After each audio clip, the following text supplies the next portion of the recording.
Through all the ages, man has believed in an invisible power, through which and by which all things have been created and are continually being recreated.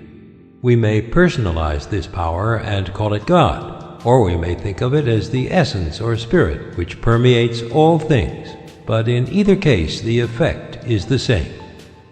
So far as the individual is concerned, the objective, the physical, the visible, is the personal, that which can be cognized by the senses. It consists of body, brain, and nerves. The subjective is the spiritual, the invisible, the impersonal. The personal is conscious because it is a personal entity. The impersonal, being the same in kind and quality as all other being, is not conscious of itself and has therefore been termed the subconscious.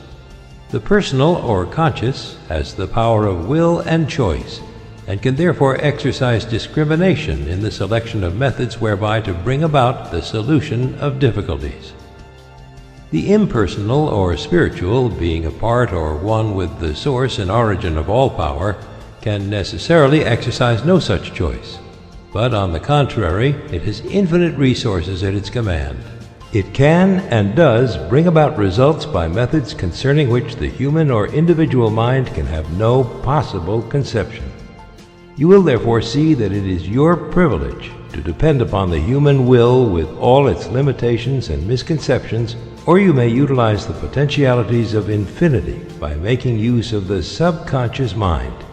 Here then is the scientific explanation of the wonderful power which has been put within your control, if you but understand, appreciate, and recognize it. Visualization is the process of making mental images, and the image is the mold or model which will serve as a pattern from which your future will emerge. Make the pattern clear and make it beautiful. Do not be afraid, make it grand. Remember that no limitation can be placed upon you by anyone but yourself. You are not limited as to cost or material. Draw on the infinite for your supply. Construct it in your imagination. It will have to be there before it will ever appear anywhere else. Make the image clear and clean-cut. Hold it firmly in the mind, and you will gradually and constantly bring the thing nearer to you. You can be what you will to be. This is another psychological fact which is well known, but unfortunately, reading about it will not bring about any result which you may have in mind. It will not even help you to form the mental image, much less bring it into manifestation. Work is necessary, labor, hard mental labor, the kind of effort which so few are willing to put forth. The first step is idealization. It is likewise the most important step because it is the plan on which you're going to build. It must be solid. It must be permanent. The architect, when he plans a 30-story building, has every line and detail pictured in advance. The engineer, when he spans a chasm, first ascertains the strength requirements of 1,000,000 separate parts. They see the end before a single step is taken. So you are to picture in your mind what you want. You are sowing the seed. But before sowing any seed, you want to know what the harvest is to be. This is idealization. If you're not sure, return to the chair daily until the picture becomes plain. It will gradually unfold. First, the general plan will be dim, but it will take shape. The outline will take form, then the details, and you will gradually develop the power by which you will be enabled to formulate plans which will eventually materialize in the objective world. You will come to know what the future holds for you. Then comes the process of visualization. You must see the picture more and more complete, see the detail, and as the details begin to unfold, the ways and means for bringing it into manifestation will develop. One thing will lead to another. Thought will lead to action. Action will develop methods. Methods will develop friends, and friends will bring about circumstances. And finally, the third step, or materialization, will have been accomplished. We all recognize that the universe must have been thought into shape before it ever could have become a material fact. And if we're willing to follow along the lines of the great architect of the universe, we shall find our thoughts taking form just as the universe took concrete form. It is the same mind operating through the individual. There is no difference in kind or quality. The only difference is one of degree. The architect visualizes his building. He sees it as he wishes it to be. His thought becomes a plastic mold from which the building will eventually emerge, a high one or a low one, a beautiful one or a plain one. His vision takes form on paper, and eventually the necessary material is utilized and the building stands complete.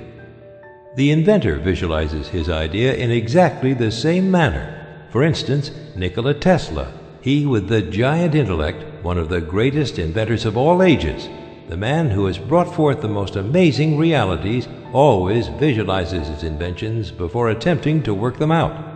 He does not rush to embody them in form and then spend his time in correcting defects.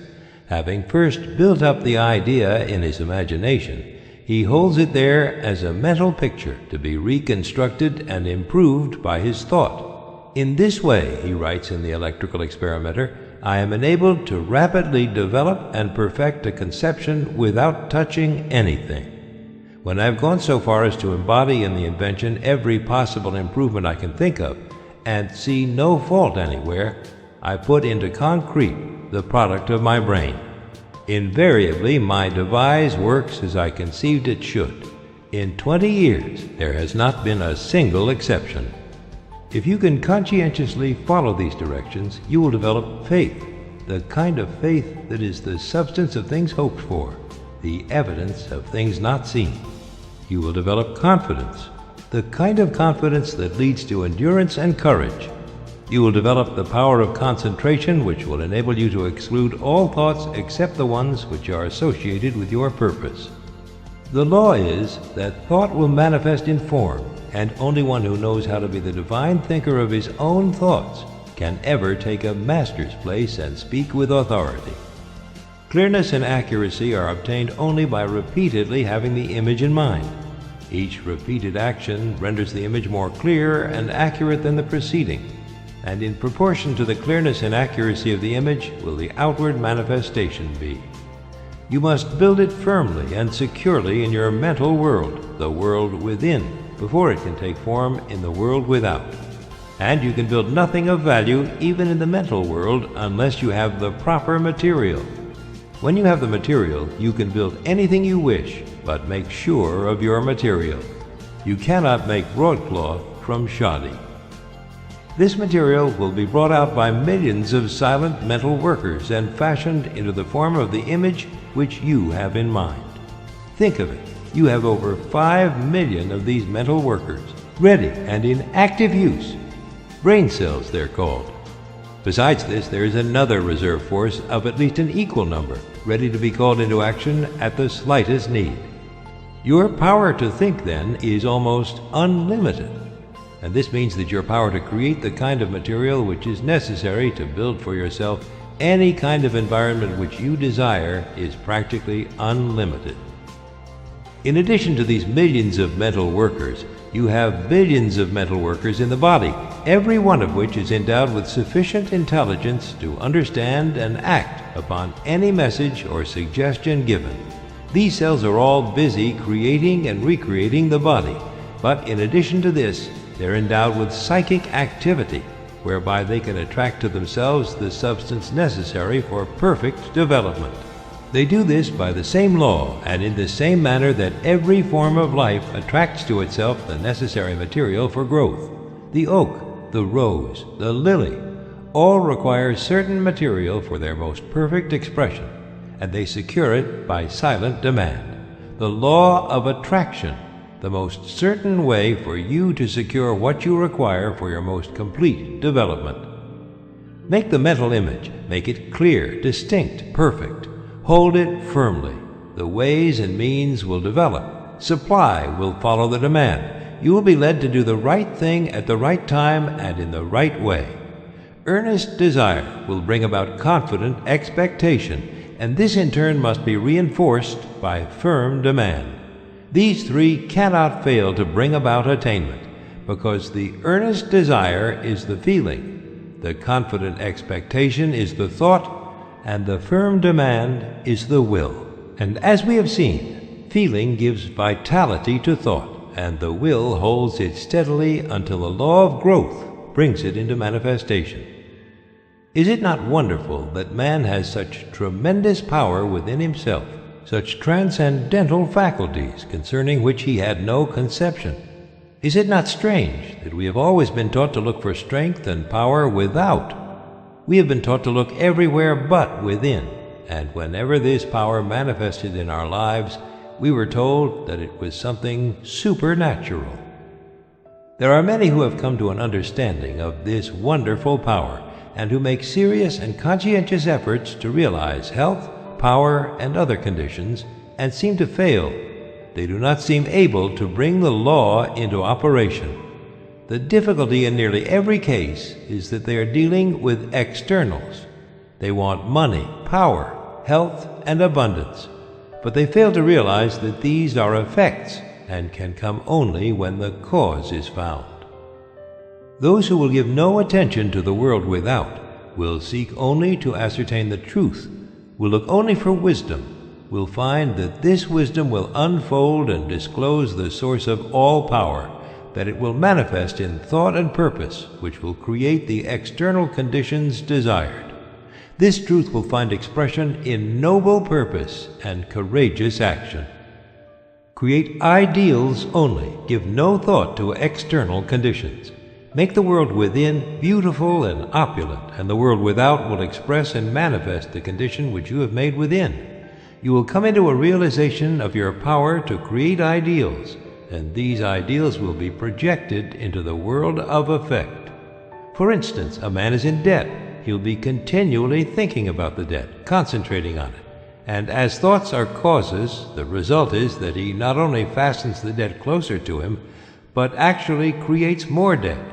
He is putting the great law of attraction into operation, with the usual and inevitable result: loss leads to greater loss.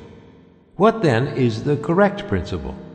Concentrate on the things you want, not on the things you do not want. Think of abundance. Idealize the methods and plans for putting the law of abundance into operation. Visualize the condition which the law of abundance creates. This will result in manifestation. If the law operates perfectly to bring about poverty, lack, and every form of limitation for those who are continually entertaining thoughts of lack and fear, it will operate with the same certainty to bring about conditions of abundance and opulence for those who entertain thoughts of courage and power. This is a difficult problem for many. We are too anxious. We manifest anxiety, fear, distress. We want to do something. We want to help. We are like a child who has just planted a seed, and every 15 minutes goes out and stirs up the earth to see if it is growing. Of course, under such circumstances, the seed will never germinate. And yet this is exactly what many of us do in the mental world. We must plant the seed and leave it undisturbed. This does not mean that we are to sit down and do nothing. By no means. We will do more and better work than we have ever done before. New channels will constantly be provided. New doors will open. All that is necessary is to have an open mind. Be ready to act when the time comes. Thought force is the most powerful means of obtaining knowledge, and if concentrated on any subject, will solve the problem. Nothing is beyond the power of human comprehension, but in order to harness thought force and make it do your bidding, work is required. Remember that thought is the fire that creates the steam that turns the wheel of fortune upon which your experiences depend. Ask yourself a few questions and then reverently await the response. Do you not now and then feel the self within you? Do you assert this self, or do you follow the majority? Remember that majorities are always led, they never lead. It was the majority that fought tooth and nail against the steam engine, the power loom, and every other advance or improvement ever suggested. For your exercise this week, visualize your friend. See him exactly as you last saw him. See the room, the furniture. Recall the conversation. Now see his face. See it distinctly. Now talk to him about some subject of mutual interest. See his expression change. Watch him smile.